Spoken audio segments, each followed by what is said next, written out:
The Senate Foreign Relations Committee this week passing a resolution to authorize U.S. military action in Syria. Kentucky Senator Rand Paul has been a leading critic of the president's plan, and he joins us now from Bowling Green, Kentucky. Senator, welcome back. Good morning. You just heard the White House Chief of Staff. Let me ask you, what's your vote count? Will the resolution authorizing the use of force pass the Senate? Will it pass the House? You know, the most difficult obstacle they have to overcome is that if we go in on the side of the rebels, we'll be going in on the side of al-Qaeda, and most of us think we've been fighting al-Qaeda for 10 or 12 years now. So it's a hard obstacle, or a big obstacle to overcome. They may overcome it in the Senate if it becomes a partisan vote. Everybody's trying to say this isn't Iraq, but it also isn't a good situation when we're going in allied to al-Qaeda. I don't know if it'll pass in the House, though. I really have my doubts about whether it passes in the House. You saw those disturbing videos that the administration is now showing to members of Congress that allegedly show the terrible reaction immediately after this attack. Could the president say anything Tuesday night, Senator, that would change your mind?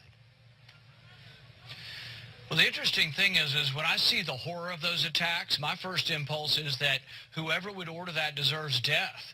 I mean, someone who is a war criminal who would execute citizens and kill innocent people with any kind of weapon deserves death. But the question is, the attack, as I've seen the plan, as I've heard about the plan of the administration, is not to target Assad, not to target regime change, and to really be so surgical and so specific that it doesn't affect the outcome of the war.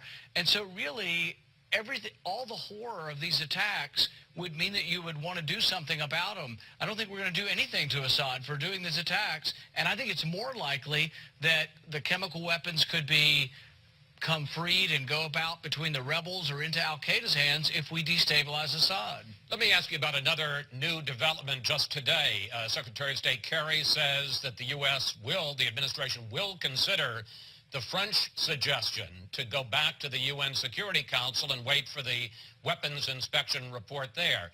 Would that change your mind? Well, I think it's a better route. The thing is at the Security Council, we butt heads with Russia and China all the time. We have to figure out how to get them on our side. Russia has said repeatedly that they're against chemical weapons use, and they've signed the treaty to ban. So I think really if we could convince them that this was perpetrated by Assad, and if the Russians and the Chinese and the Security Council were on our side, it could potentially change the outcome here. But as you know, Russia has a tremendous real politic interest in Assad staying in power. He's a close ally of theirs. Let me ask you a different question. Earlier this week, you suggested that you might take to the Senate floor and engage in a standing filibuster, as you did on the drone attack. Here's what you said. Whether there's an actual standing filibuster, I've got to check my shoes and check my ability to hold my water, and we will see. Then, sir, you seem to back off that. If attacking Syria is such a bad idea, why not take to the floor for 10 or 12 hours and then engage in another standing filibuster? Well, the filibuster can delay temporarily a vote, but it cannot put a vote off forever. It can be used to get something you want, and so filibustering to try to get an amendment to a bill is sometimes worthwhile. Filibustering to try to get information from the administration is worthwhile, but can't ultimately defeat the resolution. I will insist that there is full debate on this, and I will insist that I get an amendment, and my amendment will say that the vote is binding, that the president cannot, if we vote him down, decide to go to war anyway. That's the way I interpret the Constitution, and I will insist on at least one vote where we try to say, hey guys, this is not political show, this is not constitutional theater, this is a binding vote. Well, let me pick up on that, because you say that if Congress were to reject the resolution authorizing the use of force and that the president went ahead with the attack, you've made it very clear you believe that would be unconstitutional. If that's the way it plays out, absolutely. Congress votes no, the president acts, would you support impeaching this president? Well, you know, I think there are different ways you look at constitutionality of things because we debate them, often with good people on both sides. Sometimes things go through the courts.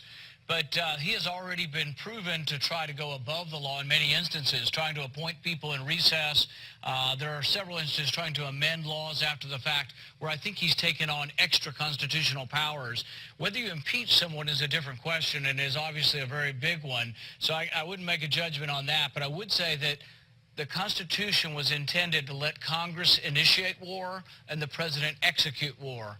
And I don't think any of that's changed. In fact, the War Powers Act reinforces that. It's Congress's role to initiate war, the president's role to execute it. Let's discuss some of the deeper policy issues involved here.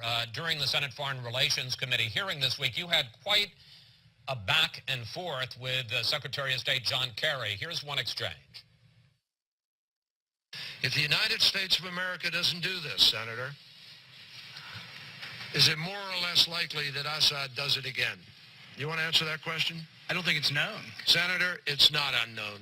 If the United States of America doesn't hold him accountable on this with our allies and friends, it's a guarantee Assad will do it again.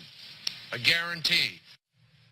Senator, the White House says that's the basic question. If Congress votes no, won't Assad, won't Iran, won't North Korea, won't the rest of our enemies in the world see it as a signal that they can defy the international norms and go ahead and develop weapons of mass destruction? No, I think it is unknown. I think there's a chance that he is more emboldened if we do attack him. For example, what's the worst case scenario? The worst case scenario is that the stockpiles of sarin gas begin to move about the country, and maybe they go to Hezbollah and they go into Lebanon and become more of a threat to Israel. I think that is more likely to happen if we attack Assad than if we don't attack Assad.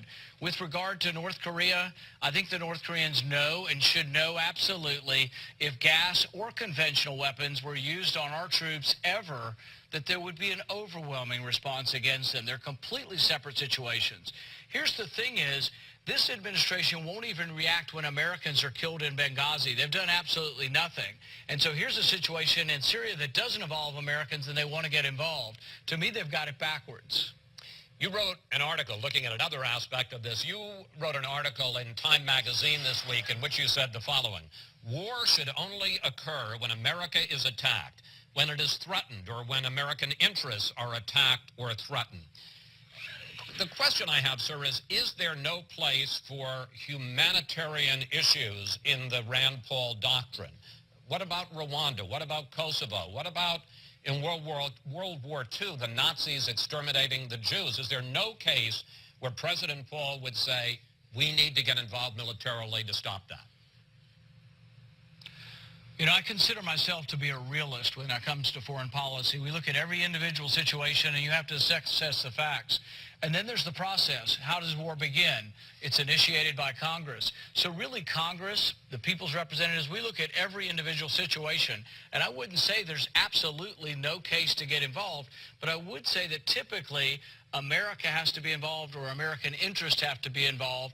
We have a lot of allies in the Middle East, Turkey, Israel, Jordan. A lot of those come into play when we decide whether or not to get involved. But the thing is I think if we get involved in Syria, it's more likely to be unstable or to create instability. One of the big things is the administration has admitted that they would use ground troops if the chemical weapons are threatened to be moved.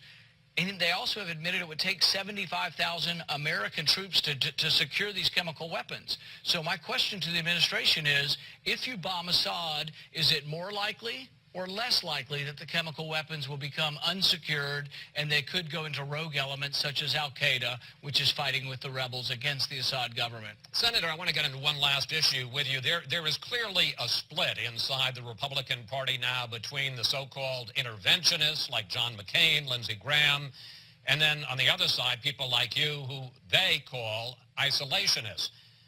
Where's the future of the party?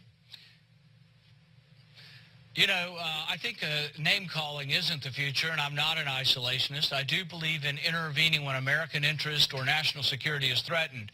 What I would say, when you talk about who's winning this battle, talk to any American. I was in the airport yesterday, and I talked to the father of a son who's on an aircraft carrier over there now and whose nephew was burned severely in the Iraq War. And his words were to me, stand up and fight them on Syria. We should only go to war when we have to. That's what our young people think, too. If you talk to our young soldiers, men and women who are fighting, who have volunteered, they're willing to fight for America, but they want it to be a clear-cut American purpose and that we're going to win. They don't want to fight for stalemate. President Obama wants stalemate. He doesn't want victory, and if you're not going to fight for victory, we should never be involved in a war. Senator Paul, we want to thank you. Thank you for talking with us. It's always good to talk with you, sir.